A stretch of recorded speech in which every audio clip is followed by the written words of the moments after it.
My husband abandoned me the day after our wedding to go with his mother on our honeymoon, but when he came back, I'd already hired a lawyer and left him with nothing.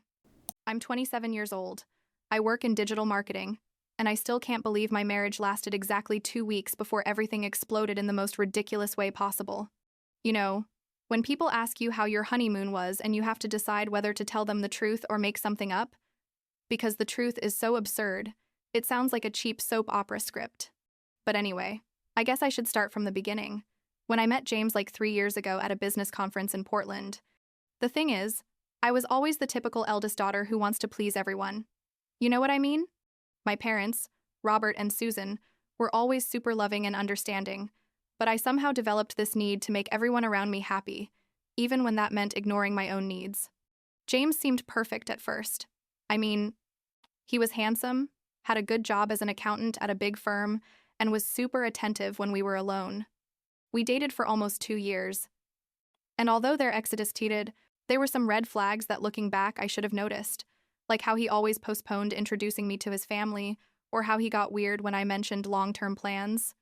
I was so into the relationship that I basically ignored all of that. When I finally met his family like 6 months before the wedding, I should have run away right then.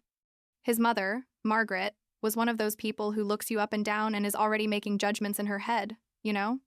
The first time I went to their house for a family dinner, she spent like half an hour criticizing the salad I brought because apparently I didn't use the right type of vinegar, and then proceeded to compare me to all of James's ex-girlfriends, especially one named Pam, who according to her was perfect at everything. James said nothing to defend me, just laughed awkwardly and changed the subject. I swallowed my pride and smiled because, well, that's how I was back then. Wedding planning was basically Margaret making all the decisions, while I nodded like an idiot. I wanted a small, intimate beach ceremony. We ended up with 200 guests at an event hall that Margaret chose because it was where she had gotten married. I wanted wildflowers and pastel colors. We ended up with red roses and gold decoration because it was more elegant according to my mother-in-law. James always said, "Just humor her. It's important to her." And I thought, well, it's just one day. What matters is the marriage, right? God, I was so naive. The wedding day was beautiful. I'm not going to lie, although it wasn't at all what I had dreamed of. My dress was gorgeous, at least I did choose that with my mom. But during the reception, Margaret spent most of the time talking about how wonderful James was and how any woman should feel lucky to be with him. His sister, Rachel, who I didn't mention before but who is basically a younger, crueler version of Margaret, made super nasty comments about my family throughout the event, like that I looked sloppy because he wasn't wearing an Italian tie or something like that, when my dad is literally the most elegant and kind person I know. I held back tears and kept smiling because it was my wedding day, and I didn't want to ruin it with drama. We had planned to go to Bali for our honeymoon, something I had been organizing for months. I had everything ready: the flights, the beachfront hotel, scheduled excursions, literally everything. We were supposed to leave the day after the wedding at like 3 in the afternoon. The morning after the wedding, James and I were at our apartment, packing the last things, and I was excited despite how exhausting the day before had been. Then, at like 2 in the afternoon, 1 hour before we had to leave for the airport, James looks at me and says, "We need to talk," and I thought he was going to say something romantic or whatever, but no. He told me. He literally told me these words I'll never forget. "My family decided they want to come to Bali with us, and since the hotel you booked only has 2 rooms, and they already bought tickets for 6 people, you're going to stay here, and I'm going to go with them. And when we get back in 2 weeks, we can take a short trip somewhere." I just stood there with a blouse in my hand thinking he was joking, but his face was completely serious. I said, "What? Are you serious?"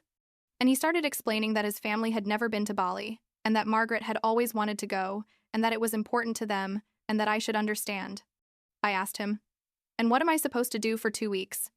And he, with the calmest face in the world, tells me, "Well, there's a lot to do here. You can organize the apartment, wash all the wedding clothes, clean, the household things that a wife does." I swear I felt like someone had thrown a bucket of ice water on me. The things that a wife does? Was he seriously telling me this? I told him that was completely unacceptable, that it was our honeymoon, that we had planned this together. And he just looked at me and said, "Emily, don't be dramatic. It's just a trip." There will be others. But it wasn't just a trip, it was our damn honeymoon, and he was choosing his family over me literally the day after we got married. We argued for like half an hour, me crying and him getting more and more impatient, until finally he grabbed his suitcase and told me, "My mother is waiting for me outside, I'm leaving now," and he left. Just like that. He left me standing there in our apartment with my suitcase packed and my heart broken. I stayed like 30 minutes sitting on the living room floor, crying and feeling like the stupidest person on the planet. But then something clicked in my head, like a clarity I had never felt before. I thought, you know what?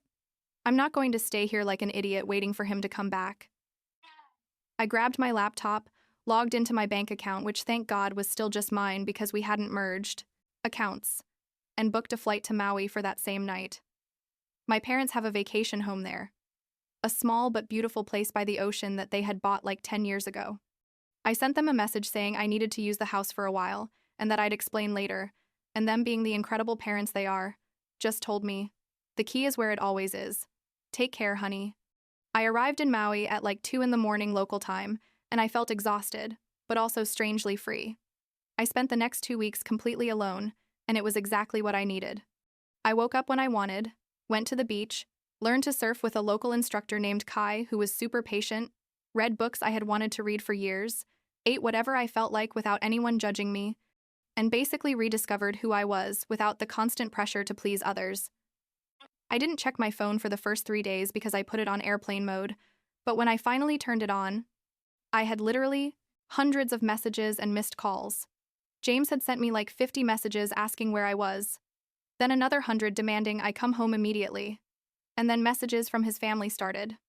Margaret wrote me a complete essay about how disrespectful and selfish I was.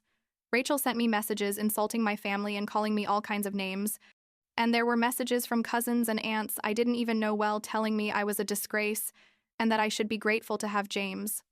The craziest thing is that absolutely none of those messages included an apology or even an acknowledgement that maybe, just maybe, they had done something wrong.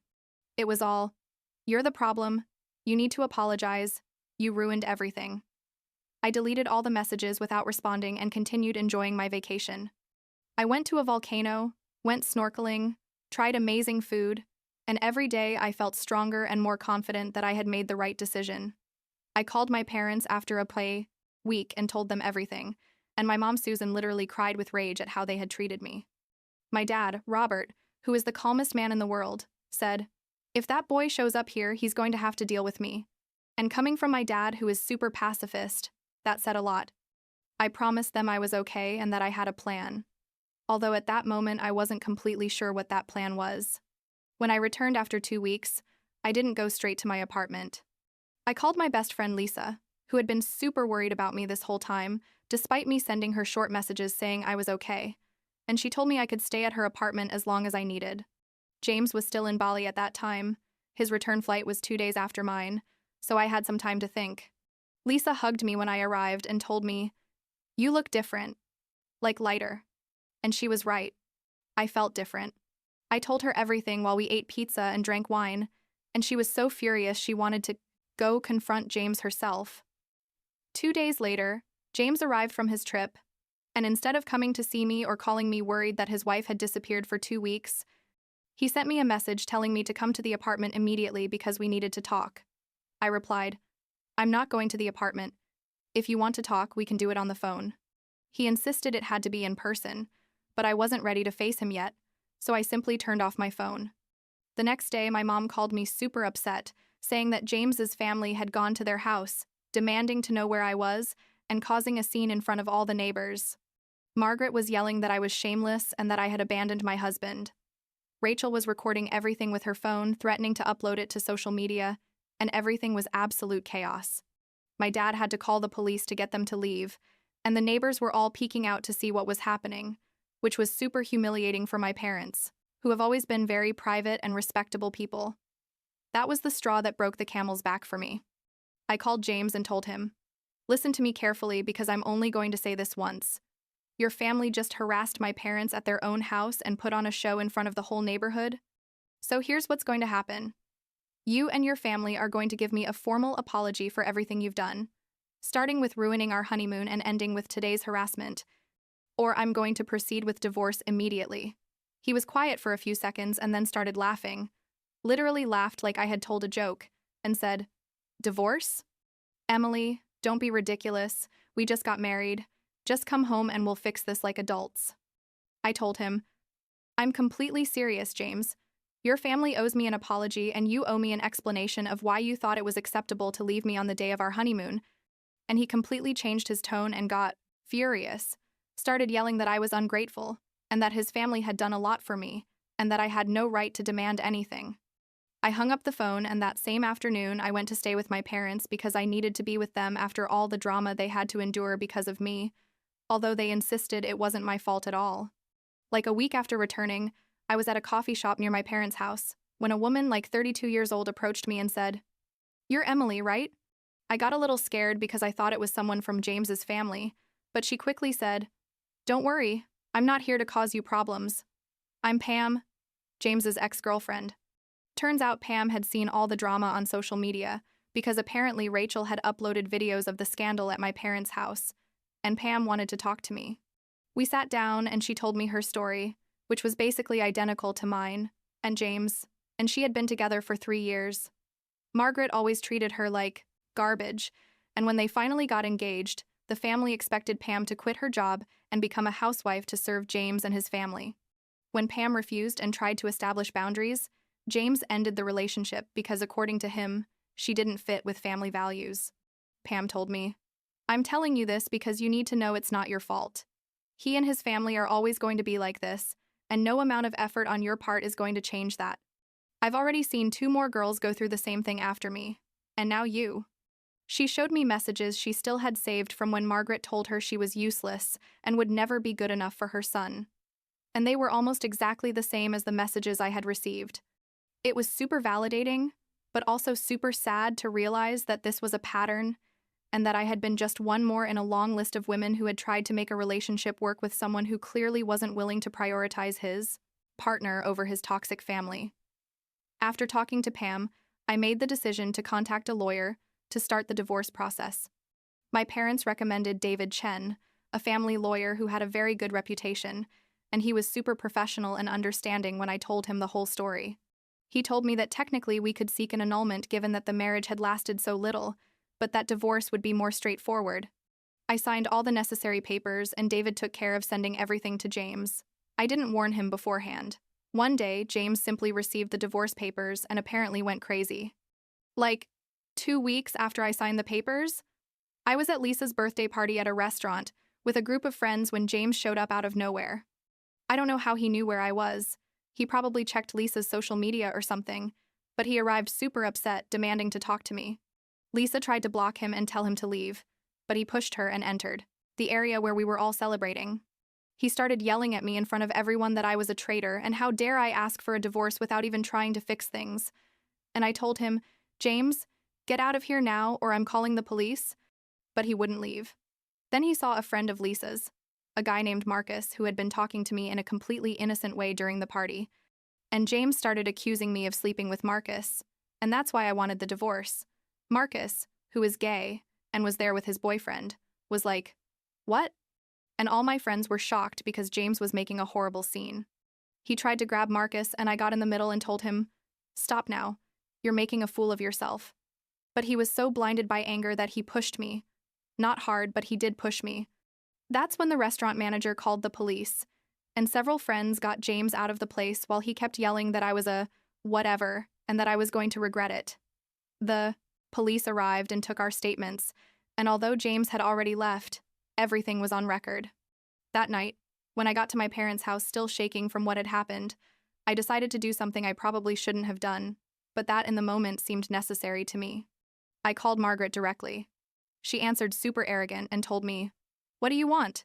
And I told her, "What I want is for you to know that your son just made a scene in public, that he pushed me in front of witnesses, and that I have everything documented with the police.